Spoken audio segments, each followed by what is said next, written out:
June 14, 1944. 0523 hours. 7 kilometers southwest of Saint-Lô, France.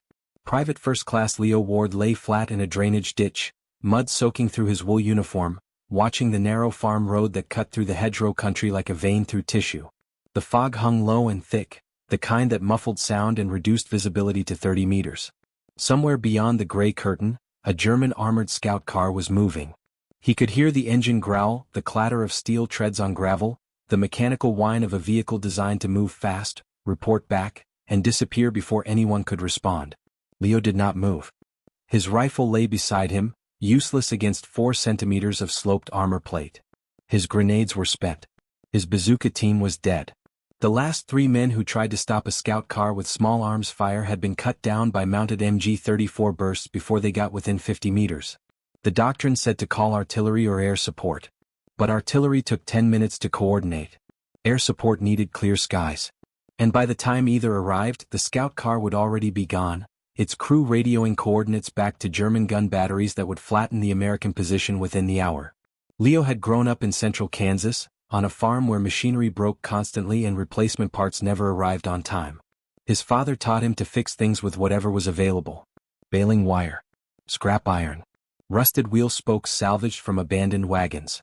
When a tractor axle snapped, you did not wait for a mechanic. You built a solution from junk and kept working. That mentality did not translate well to military doctrine. The Army wanted approved methods, standardized equipment, and obedience to procedure. But Leo had watched too many men die following rules that made no sense in the field. 3 days earlier, Corporal Danny Reese had been killed by a scout car on this same road. Danny had been a mechanic from Ohio, a man who understood engines and loved to talk about torque ratios and compression cycles.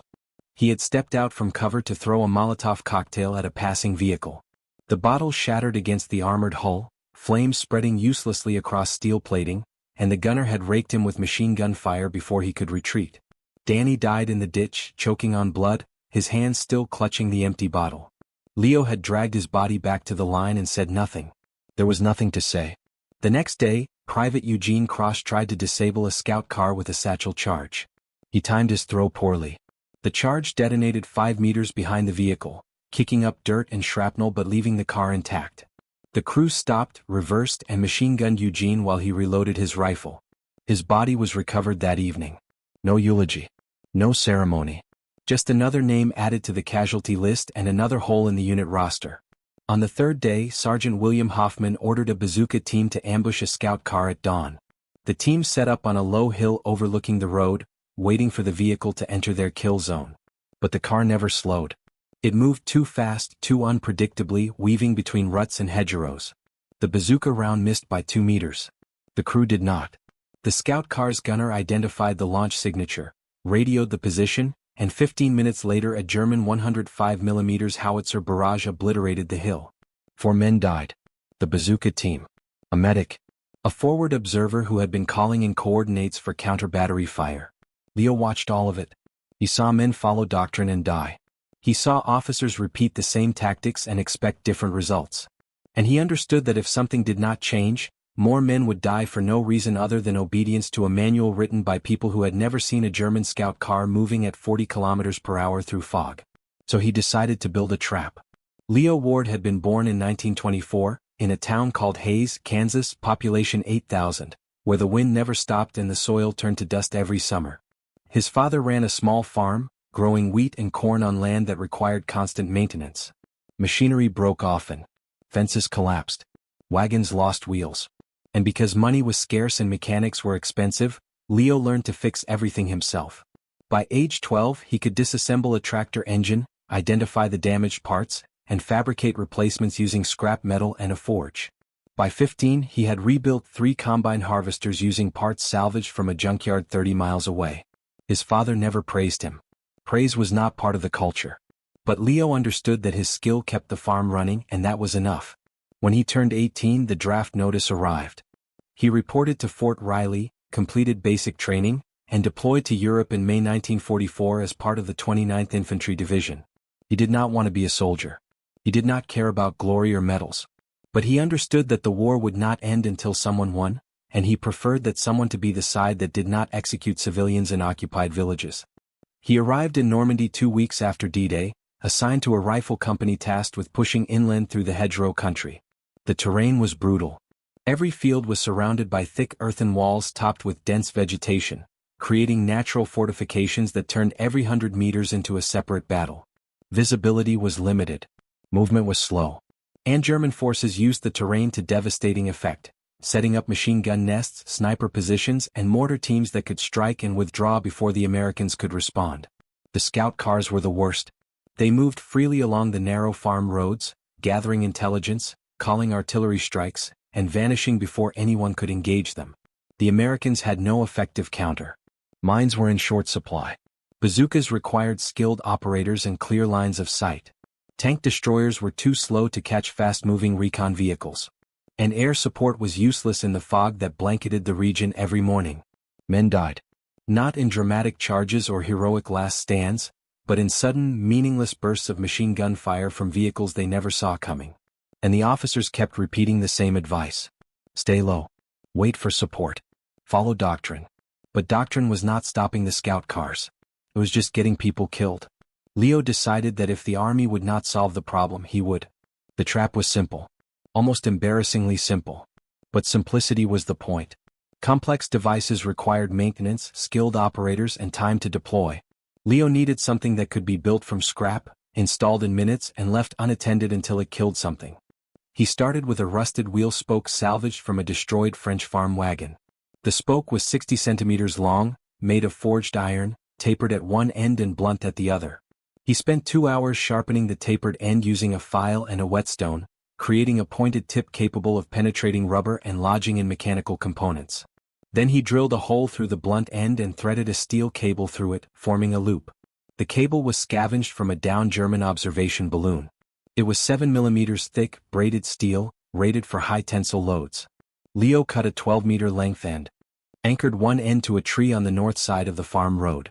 The other end, attached to the wheel spoke, he stretched across the road at a height of 20 centimeters, just low enough to pass beneath the chassis of a jeep or truck but high enough to catch the exposed axle of a low-slung armored scout car. The tension was critical. Too loose and the cable would drag harmlessly beneath the vehicle. Too tight and it would snap on impact. Leo adjusted the cable using a ratchet mechanism salvaged from a cargo tie-down, testing the tension by hand until it felt right. Not scientific. Not precise. Just right. He positioned the wheel spoke on the south side of the road, angled forward so that an approaching vehicle would drive into the point rather than deflecting it. Then he covered the cable with a thin layer of dirt and leaves, rendering it invisible in low light. The entire setup took 90 minutes. No approval. No paperwork. No consultation with engineers or explosive ordnance specialists. Just a farm kid with a plan and a refusal to watch more men die. Leo tested the height 3 times before committing to the installation. He lay on his back beneath the stretched cable, measuring the clearance with his hands. 20 centimeters gave enough room for a Jeep's differential but would catch the lower slung chassis of a German scout car. He checked the angle of the wheel spoke again, making sure the point was oriented directly into the path of approaching traffic. He tugged on the cable, feeling for weak points in the braid. He inspected the anchor tree, confirming the trunk was thick enough to withstand the force of a sudden stop. Everything had to be perfect. One miscalculation and the trap would fail. Worse, it might kill the wrong people. American supply trucks used these roads. Ambulances. Courier motorcycles. Leo could not risk friendly casualties. So he memorized the location, planned to warn his platoon in the morning, and made a mental note to mark the trap's position on a hand-drawn map he kept in his jacket. When he finished, he stepped back and examined his work. The cable was invisible.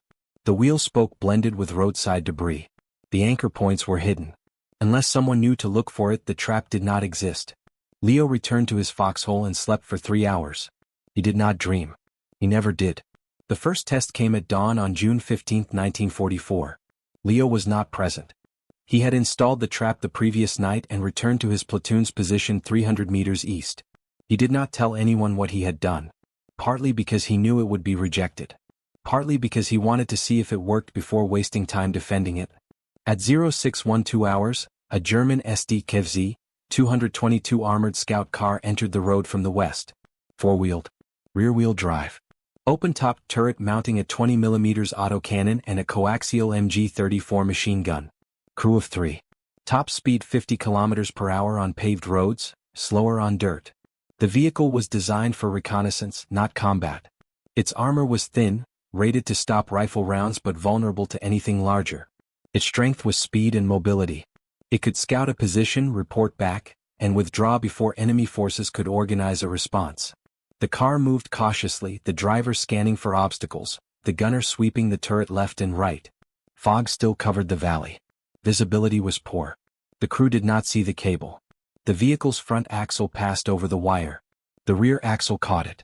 The wheel spoke, angled forward and sharpened to a point, punched through the rubber tire and jammed into the axle housing. The cable, tensioned and anchored to a tree, pulled taut. The ratchet mechanism held. And the entire rear axle assembly locked instantly. Physics did the rest. The Scout car's rear wheels stopped rotating. The front wheels did not. The vehicle's momentum carried it forward while the rear end remained fixed, creating a rotational force around the jammed axle. The car flipped forward, nose over tail, the turret slamming into the dirt road with enough force to crush the gunner's skull. The driver was thrown clear, his body hitting a hedgerow and breaking 3 ribs. The commander, trapped in the turret, died on impact. The wreck burned for 20 minutes. American infantry moved in cautiously, recovered intelligence documents from the vehicle, and reported the incident as a probable mine strike. No one investigated further. The cable remained hidden beneath dirt and debris. Leo heard the explosion from his position. He did not react. He did not tell anyone. He simply noted that the Scout car had not returned, and that no artillery strike followed. But he did walk to the site later that afternoon. He approached carefully, staying low, watching for German response teams. The wreck was still smoldering. The turret was crumpled. The rear axle was bent at a 45-degree angle, the wheel spoke still lodged in the housing. The cable had held. The anchor tree showed scorch marks but no structural damage. Leo studied the wreck for 5 minutes, noting what had worked and what could be improved. The cable height was correct. The wheel spoke had penetrated as expected. But the flip had been violent, more so than he had anticipated. The vehicle had rotated a full 180 degrees before impacting the ground. Leo wondered if a lighter vehicle would flip differently. Or if a half-track with its tracked rear wheels would react the same way. He made mental notes. Then he left. He did not salvage parts from the wreck. He did not take souvenirs. He simply walked back to his position and waited for the next Scout car. 3 days later, a second Scout car flipped on a different road 5 kilometers north. Same setup. Same result. Cable across the road. Wheel spoke through the axle. Vehicle flipped. Crew dead. This time an officer noticed. Lieutenant Marcus Holland, a West Point graduate with 6 months of combat experience, inspected the wreck personally. He found the cable. He found the wheel spoke. He found the anchor point. And he immediately ordered an investigation to determine who had installed an unauthorized anti-vehicle obstruction in a combat zone without approval from battalion engineers. No one claimed responsibility. But word spread quickly through the enlisted ranks. Someone had found a way to stop the Scout cars. Someone had built a trap from junk that worked better than doctrine. And soldiers, tired of watching friends die, began copying the design. The first imitators were clumsy. They used the wrong cable gauge. They positioned the wheel spoke incorrectly. They set the height too low or too high. 3 traps failed in the first week because the cable snapped on impact. 2 more failed because the anchor points pulled free. 1 trap caught a friendly jeep, injuring the driver and passenger. That incident nearly ended the experiment before it began. But the soldiers learned. They observed Leo's original setup, studied the geometry, tested different materials. They discovered that balloon cable worked better than parachute cord. That anchor points needed to be at least 30 centimeters in diameter to handle the load. That the wheel spoke had to be angled forward at precisely 15 degrees to ensure penetration rather than deflection. Within 2 weeks, spoke traps appeared on 8 different roads. Some used wheel spokes. Others used sharpened rebar or salvaged bayonets. A few innovative soldiers used broken axles from destroyed German vehicles, turning the enemy's own equipment against them. The cable came from balloon tethers, cargo netting, or parachute harnesses. The anchor points varied. Trees, fence posts, buried stakes driven 3 feet into the ground. But the principle remained the same. Low cable. Sharp obstruction. High tension. Jam the axle.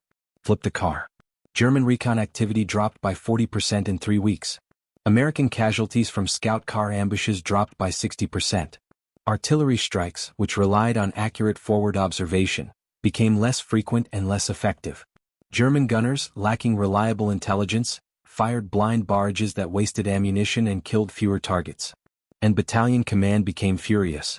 On June 24, 1944, Captain Richard Osborne issued General Order 19, prohibiting the use of improvised anti-vehicle obstructions within the battalion's area of operations. The order cited safety concerns, lack of standardization, and interference with friendly vehicle movement. Soldiers were instructed to remove all unauthorized traps immediately and report any further installations to their commanding officers. The order was ignored. Men kept building traps. Officers pretended not to notice. And the scout cars kept flipping.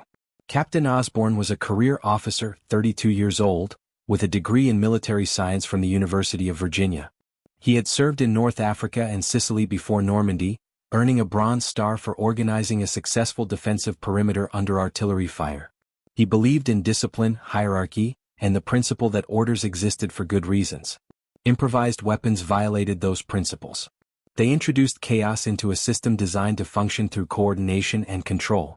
His concerns were not entirely unfounded. The traps did pose risks. Friendly vehicles had to be warned about trap locations. Convoy routes had to be planned around known installations. Engineers complained that they were spending more time managing improvised obstructions than laying proper minefields. And the legal implications were murky. International law governed the use of landmines and booby traps. Did a cable and spike trap qualify? If a French civilian stumbled into one and died, who was responsible? The soldier who built it? The officer who failed to remove it? The division commander who tolerated it? Captain Osborne escalated.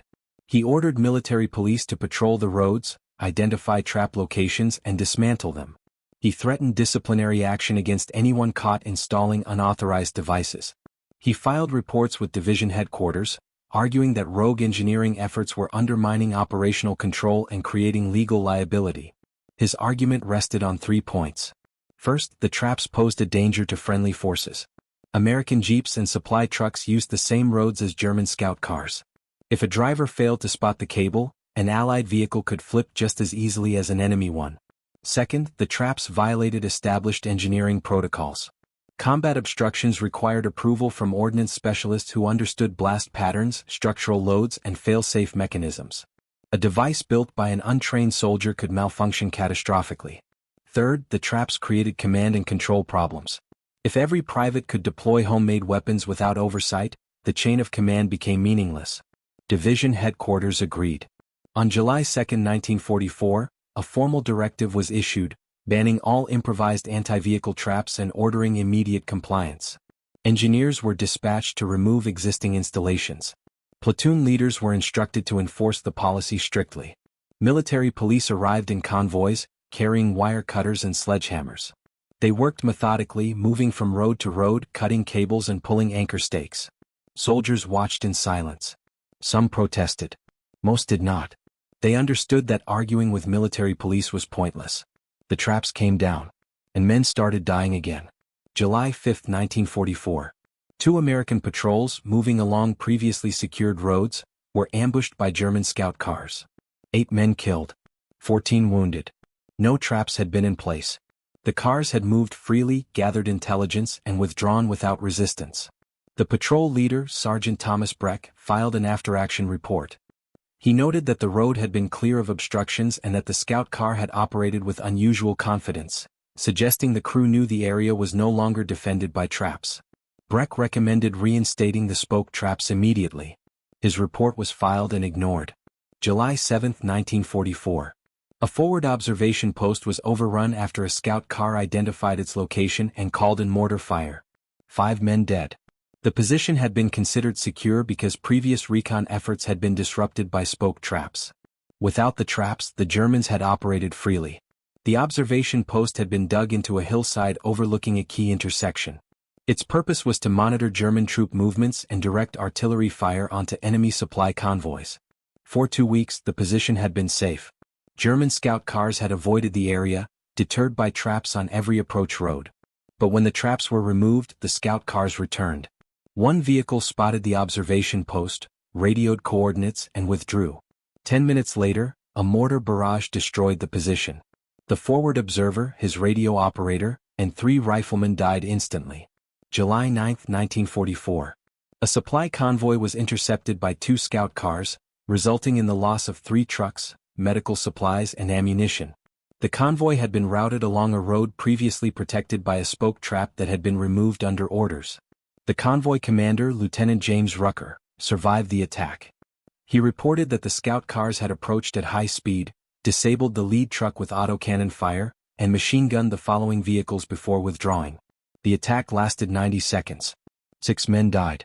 12 were wounded. The convoy's cargo, which included plasma, morphine, and rifle ammunition, was destroyed. Casualty reports began circulating. Officers compared death tolls before and after the ban. The numbers were undeniable. More men died without the traps than with them. Leo watched the body count climb. He said nothing in official channels. But on the night of July 10, he rebuilt 3 traps along roads his unit used for patrol routes. He installed them after midnight, worked alone, and told no one. By dawn, the cables were hidden and the anchor points concealed. He was not the only one. Across the battalion, soldiers quietly reinstalled traps. They worked in pairs, moving silently through the darkness, carrying coils of cable and sharpened stakes. They positioned the traps on secondary roads, dirt paths, and logging trails where German scout cars were known to operate. They marked the locations on hand-drawn maps and warned their squads to avoid those routes. The next morning, a German SDKFZ 250 half-track scout vehicle hit one of the traps. The vehicle did not flip completely, but the wheel spoke jammed the front axle hard enough to throw the driver into the steering column and kill him instantly. The vehicle careened into a ditch. The crew abandoned it. American infantry captured 2 prisoners and recovered maps showing German artillery positions. Lieutenant Holland traced the trap back to Leo's sector. He confronted Leo directly, demanding to know if he had violated the order. Leo said nothing. Holland threatened him with court-martial. Leo still said nothing. Holland walked away. He filed no charges. 2 days later, another trap appeared on a different road. Holland did not investigate. Other soldiers followed Leo's example. Quietly. At night. Without orders or approval. Traps reappeared across the battalion's operational area. Platoon sergeants pretended not to notice. Company commanders filed reports claiming the traps were remnants from earlier installations that had been missed during removal operations. Division staff suspected the truth but did not press the issue. The scout cars started flipping again. On July 12, 1944, a field engineer named Lieutenant Paul Hendricks submitted a formal analysis to division headquarters. Hendricks was a civil engineer from Oregon who had spent 3 years designing bridge foundations before the war. He understood load-bearing calculations, material stress tolerances, and structural failure modes. And he recognized that the spoke trap, despite its crude appearance, was mechanically sound. His report was 18 pages long, typed on a portable Remington typewriter in a tent lit by kerosene lamps. It included photographs of destroyed scout cars, diagrams of the trap mechanism, and statistical data comparing casualty rates during periods when traps were active versus inactive. He calculated that the spoke trap had a 92% success rate when properly installed. He noted that friendly vehicle losses to the traps were 0, because American drivers knew the roads and avoided trap zones. He documented that German recon effectiveness had dropped by 67% during the 3-week period when traps were widely deployed. Hendricks also addressed the legal concerns. He cited Army Field Manual 5-31, which defined booby traps as explosive devices triggered by victim action. The spoke trap was not explosive. It was a mechanical obstruction, similar to a caltrops or abatis, both of which were recognized as legitimate battlefield obstructions under international law. He argued that the trap posed no greater risk to civilians than a landmine or artillery shell, both of which were deployed routinely without legal controversy. His conclusion was direct. The traps worked. The ban did not. Division staff reviewed the report. They consulted with ordnance specialists, reviewed field data, and acknowledged that improvised solutions, while unconventional, had proven more effective than existing doctrine. On July 15, 1944, the ban was quietly lifted. Engineers were authorized to study the trap design, standardize components, and distribute approved versions to frontline units. The device was renamed. Officially, it became known as a rotating axle wire obstruction or RAW. Unofficially, soldiers still called it the spoke trap. Production models used standardized steel cable, machined anchor bolts, and hardened steel spikes instead of rusted wheel spokes. Installation kits were distributed to engineer platoons across the division. Training manuals included diagrams and deployment guidelines. The trap became part of doctrine. And Leo Ward's name never appeared in any report. The standardized version was more refined than Leo's original design. Engineers replaced the wheel spoke with a machined steel spike 20 centimeters long, with a pyramid-shaped tip designed to penetrate tire treads and lock into axle housings. The cable was upgraded to 9mm braided steel, rated for 8,000 pounds of tensile load. Anchor bolts were threaded and designed to screw into pre-drilled stakes driven 4 feet into the ground. The entire kit weighed 6 kilograms and could be installed by 2 men in under 20 minutes. But the principle remained unchanged. Low cable. Sharp spike. High tension. Jam the axle. Flip the car. By August, spoke traps were standard equipment in 3 American divisions. By September, British forces had adopted a similar design. By October, reports from the Eastern Front suggested that Soviet engineers were experimenting with their own version, using railroad spikes and telegraph wire. The trap had evolved from a desperate improvisation into an accepted weapon of war. The Germans noticed. By late July, scout car crews began reporting unusual axle failures on roads that had previously been clear. Intelligence officers analyzed the pattern. They recovered fragments of cable and steel spikes from disabled vehicles. They concluded that the Americans had deployed a new type of anti-vehicle obstruction. German engineers responded with countermeasures. Some scout cars were retrofitted with reinforced axle guards, steel plates welded beneath the chassis to deflect cables. Others installed wire cutters on the front bumper, angled blades designed to sever taut cables before they could engage the axle. Some crews simply avoided narrow roads entirely, restricting their recon operations to open fields and wide boulevards. But the countermeasures were not universal. Most scout cars remained vulnerable.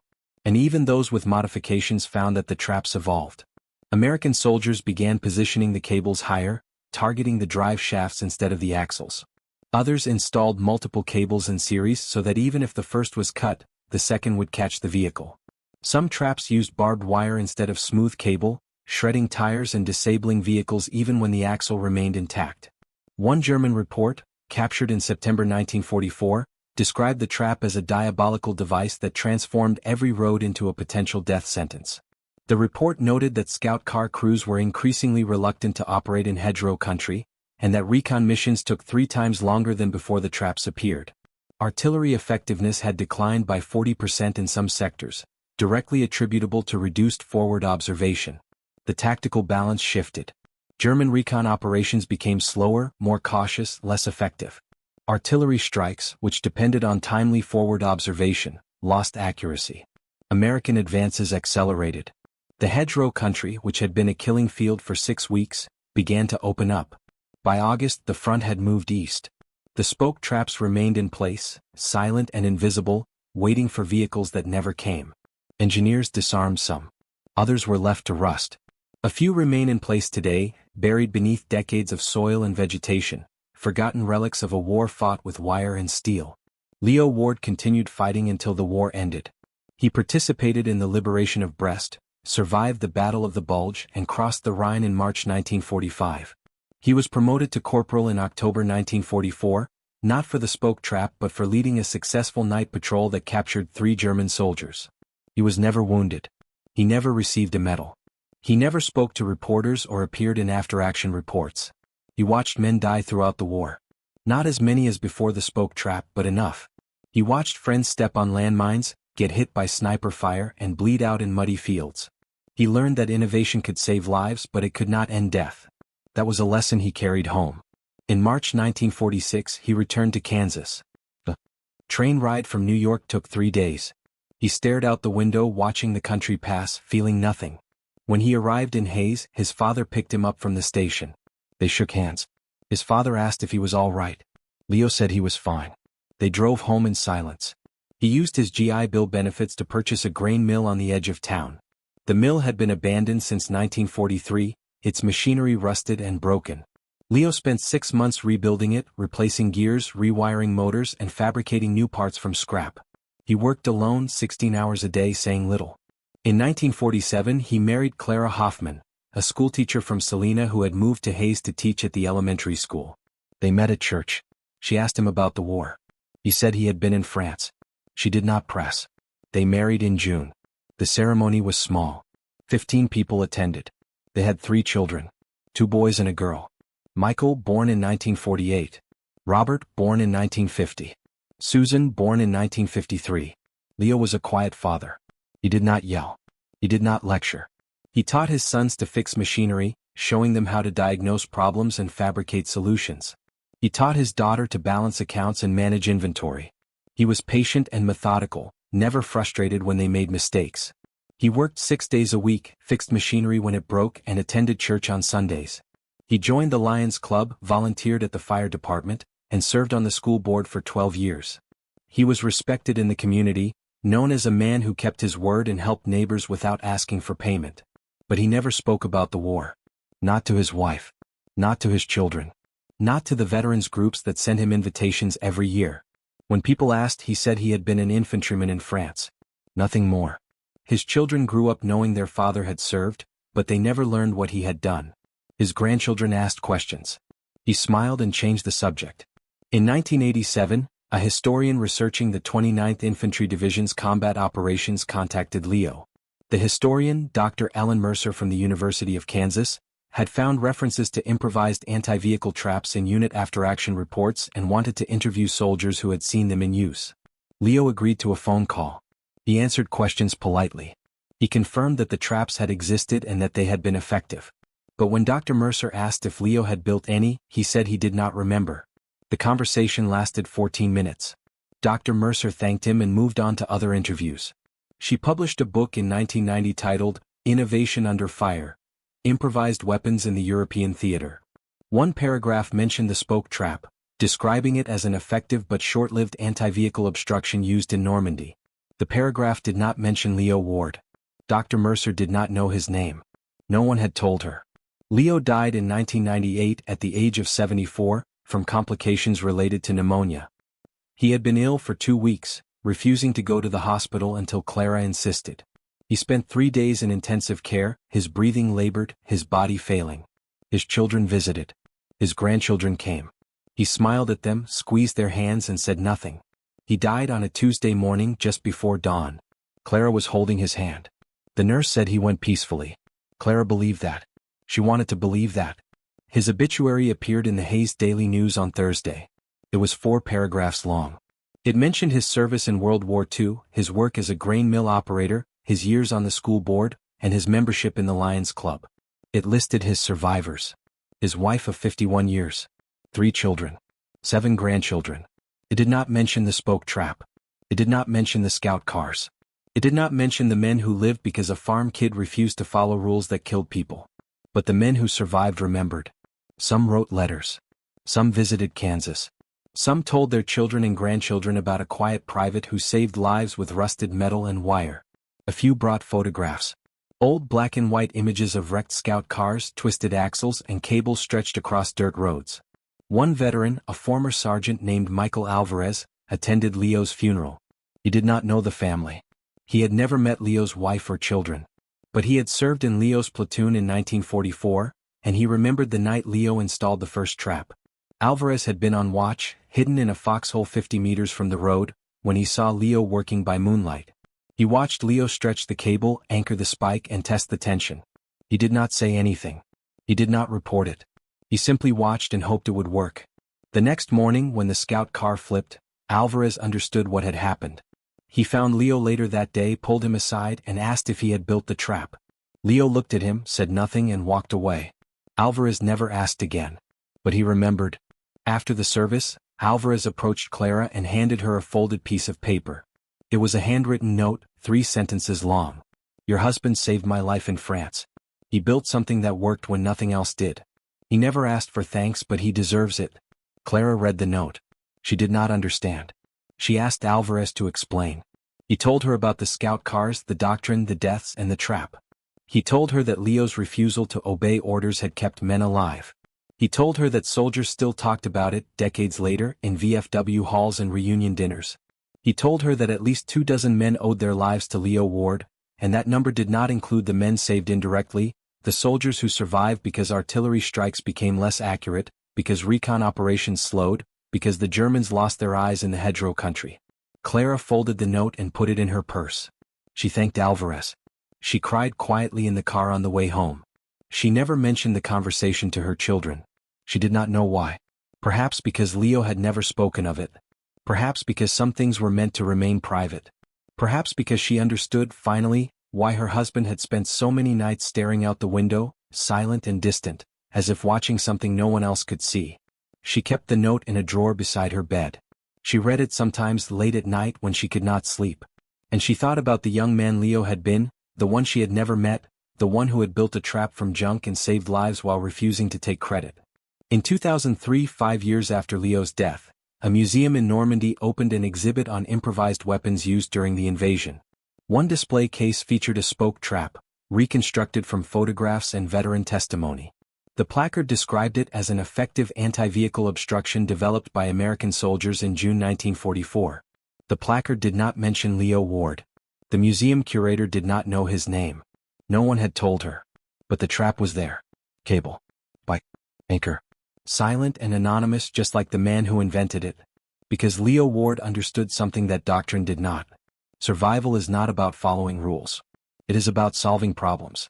And sometimes the best solutions come from people who refuse to accept that nothing can be done. The spoke trap is not taught in military academies. It does not appear in engineering textbooks. No monument commemorates it. No museum displays it with Leo's name attached. But it worked. And men lived.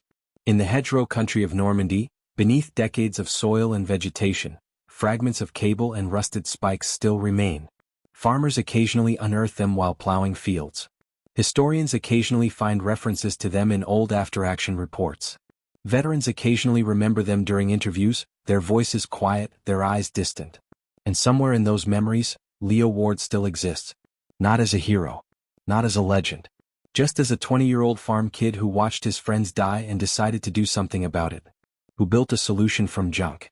Who ignored orders that made no sense. Who saved lives and never asked for recognition. That is the only legacy that matters. The trap worked. Men lived. And a quiet man from Kansas went home, raised a family, and kept his silence until the day he died. Because some victories are measured in lives saved, not medals earned. Some innovations are born from desperation, not planning. And some heroes refuse to be called heroes because they know the real measure of a man is not what he says about his actions, but how many people survive because he took them. Leo Ward never wanted his name remembered. But the men who lived because of him will never forget.